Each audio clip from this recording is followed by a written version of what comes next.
ಕರ್ನಾಟಕದ ಮಿನಿಸ್ಟರ್ ಒಬ್ಬರಿಗೆ ಹಿಂದಿ ಮೇಲೆ ಬಹಳಷ್ಟು ಪ್ರೀತಿಯಂತೆ. ಪ್ರತಿದಿನ ಹಿಂದಿ ಕಲಿತಿದ್ದಾರಂತೆ, ಟ್ಯೂಷನ್ಗೆ ಹೋಗ್ತಾ ಇದ್ದಾರಂತೆ ಒಬ್ಬ ಕೇಂದ್ರ ಸಚಿವ. ಹಿಂದಿ ಸ್ಟೂಡೆಂಟ್ ಆದರೂ HD ಕುಮಾರಸ್ವಾಮಿ. ಏನಿದು ಕುಮಾರಸ್ವಾಮಿಯ ಹಿಂದಿ ಕಥೆ?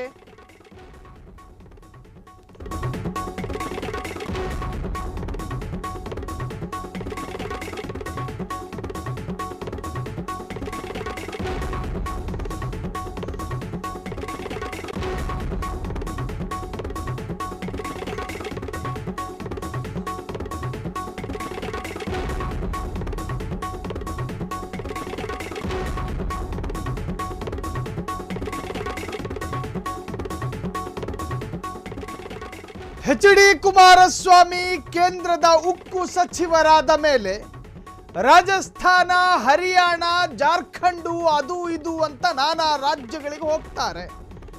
ತುಮ್ ಕಿಧರ್ ಹೋ ಅಂತ ಕೇಳಿದ್ರೆ ಮುಖ ನೋಡಬೇಕು ಅಷ್ಟೇ, ಹಿಂದಿ ಭಾಷೆ ಅರ್ಥ ಆಗೋದಿಲ್ಲ. ನಮ್ಮ ಕನ್ನಡದ ಸಚಿವ, ನಮ್ಮ ಕನ್ನಡದ ಮಾಜಿ ಮುಖ್ಯಮಂತ್ರಿ, ನಮ್ಮ ಕನ್ನಡದ ಶಾಸಕ, ಸಚಿವ ಏನೇನು ಕರೀತಾರೆ ಎಲ್ಲ ಕರಿಬಹುದು. ಈ ನಮ್ಮ ಕೇಂದ್ರ ಸಚಿವರಿಗೆ ಹಿಂದಿ ಬರೋದಿಲ್ಲ, ಹಾಗಾಗಿ ಟ್ಯೂಷನ್ ಮೊರೆ ಹೋಗಿದ್ದಾರೆ. ಅಂದರೆ ಹಿಂದಿ ಸ್ಟೂಡೆಂಟ್ ಆಗಿದ್ದಾರಂತೆ. ಮೊನ್ನೆ ವಿ ಸೋಮಣ್ಣ ಹೇಳ್ತಾ ಇದ್ರು ಕಷ್ಟಪಟ್ಟು ಹಿಂದಿ ಕಲಿತಾ ಇದ್ದೀನಿ ಅಂತ. ಇವತ್ತು ಮತ್ತೊಬ್ಬ ಸಚಿವ, ಕೇಂದ್ರ ಸಚಿವ ಹಿಂದಿ ಸ್ಟೂಡೆಂಟ್ ಆಗ್ಬಿಟ್ಟವ್ರೆ. HD ಕುಮಾರಸ್ವಾಮಿ ಈಗ ಹಿಂದಿ ಸ್ಟೂಡೆಂಟ್ ಅಂತೆ. ಪ್ರತಿನಿತ್ಯ 1.5 ಗಂಟೆ ಹಿಂದಿ ಅಭ್ಯಾಸವನ್ನು ಮಾಡ್ತಿದ್ದಾರಂತೆ. ಓದುವುದು, ಬರೆಯುವುದು, ಸಂವಹನ ಬಗ್ಗೆ ತರಬೇತಿ ಪಡ್ಕೋತಿದ್ದಾರೆ. ಆನ್ಲೈನ್ನಲ್ಲೇ ಹಿಂದಿ ಕಲಿತಿದ್ದಾರೆ ಕೇಂದ್ರ ಸಚಿವ HD ಕುಮಾರಸ್ವಾಮಿ.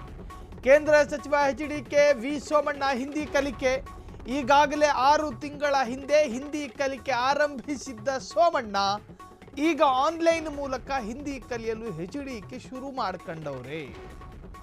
ದಕ್ಷಿಣ ಭಾರತದಿಂದ ಕೇಂದ್ರದ ಮಂತ್ರಿಯಾದವರಿಗೆ ಹಿಂದಿ ಸಂವಹನ ಸಮಸ್ಯೆ ಆಗ್ತಿದೆ. ಕೇಂದ್ರ ಸಚಿವರು, ಸಚಿವಾಲಯದ ಅಧಿಕಾರಿಗಳು ಹಿಂದಿ ಮಾತಾಡ್ತಾರೆ. ದಕ್ಷಿಣ ಭಾರತದಿಂದ ಹೋದ ಸಚಿವರುಗಳಿಗೆ ಹಿಂದಿ ಕಷ್ಟ.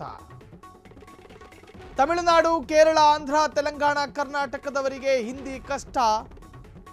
ಅಧಿಕಾರಿಗಳು ಹೇಳೋದು ಸಚಿವರುಗಳಿಗೂ ಅರ್ಥವೇ ಆಗಲ್ಲ. ನೋಡಿ, ವಿಧಾನ ಪರಿಷತ್ ಆಗಿರಲಿ, ಲೋಕಸಭೆ ಆಗಿರಲಿ, ವಿಧಾನಸಭೆ ಆಗಿರಲಿ, ರಾಜ್ಯಸಭೆ ಆಗಿರಲಿ, ಪ್ರತಿಯೊಬ್ಬ ಸಂಸದ ಅಥವಾ ಪ್ರತಿಯೊಬ್ಬ ಸದಸ್ಯನಿಗೆ ಹೆಡ್ಫೋನ್ ಕೊಡಲಾಗುತ್ತೆ. ಯಾಕೆ ಕೊಡೋದದು? ಚಂದಕ್ಕ, ಕ್ಯಾಮರಾದ ಕಣ್ಣಿಗೆ ಚೆನ್ನಾಗಿ ಕಾಣಿಸಕ್ಕಲ್ಲ. ಸ್ಪೀಕರ್ ಹೇಳುವ ಭಾಷೆ ಅಥವಾ ಉಳಿದವರು ಸದನದಲ್ಲಿ ಚರ್ಚೆಯಾಗುವಾಗ ಅವರವರ ಭಾಷೆಯಲ್ಲಿ ಹೇಳಬಹುದು. ಆಟೋಮೆಟಿಕ್ ಟ್ರಾನ್ಸ್ಲೇಟ್ ಆಗುತ್ತೆ, ಭಾಷಾಂತರಗೊಂಡು ಇವರಿಗೆ ಕೇಳುತ್ತೆ. ಅದಕ್ಕೆಲ್ಲ ವ್ಯವಸ್ಥೆಗಳಿರ್ತವೆ, ಎಲ್ಲ ಪರಿಷತ್ನಲ್ಲೂ ಕೂಡ ಇರ್ತವೆ. ಆದರೆ ನಮ್ಮ ವಿ ಸೋಮಣ್ಣ ಮತ್ತು ಕುಮಾರಸ್ವಾಮಿಗೆ ಹಿಂದಿ ಕಲಿಲೇಬೇಕು ಅನ್ನೋ ಸವಾಲು. ಮಾರ್ಕ್ಸ್ ಜಾಸ್ತಿ ತಗೊಳಕ್ಕ ಗೊತ್ತಿಲ್ಲ. ವಿ ಸೋಮಣ್ಣ ಕೋರ್ಸ್ ಮಾಡಾದರೂ ಕಲಿತೀನಿ ಅಂದರು. ಆದರೆ ನಮ್ಮ ಕುಮಾರಣ್ಣ ಹಂಗಲ್ಲ, ಸ್ವಲ್ಪ ಡಿಫ್ರೆಂಟು. ಯೂಟ್ಯೂಬು, ಫೇಸ್ಬುಕ್ಗಳಲ್ಲಿ ಹಿಂದಿ ಸಂಬಂಧಪಟ್ಟ ಹಾಗೆ ಕಲಿಕೆಗಳನ್ನು ಶುರು ಹಚ್ಕೊಂಡಿದ್ದಾರಂತೆ.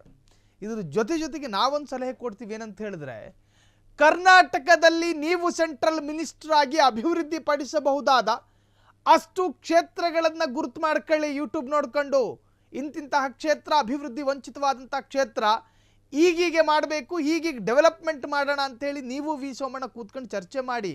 ಯೂಟ್ಯೂಬ್ಗಳಲ್ಲಿ ಹಿಂದಿನ ಇವತ್ತಲ್ಲ ನಾಳೆನೂ ಕಲಿಬಹುದು. ಆದರೆ ಅಭಿವೃದ್ಧಿ ವಂಚಿತವಾದಂಥ ಸಾಕಷ್ಟು ಕ್ಷೇತ್ರಗಳು ನಿಮ್ಮ ಮೂಗಿನೇರಕ್ಕಿದ್ದಾವೆ.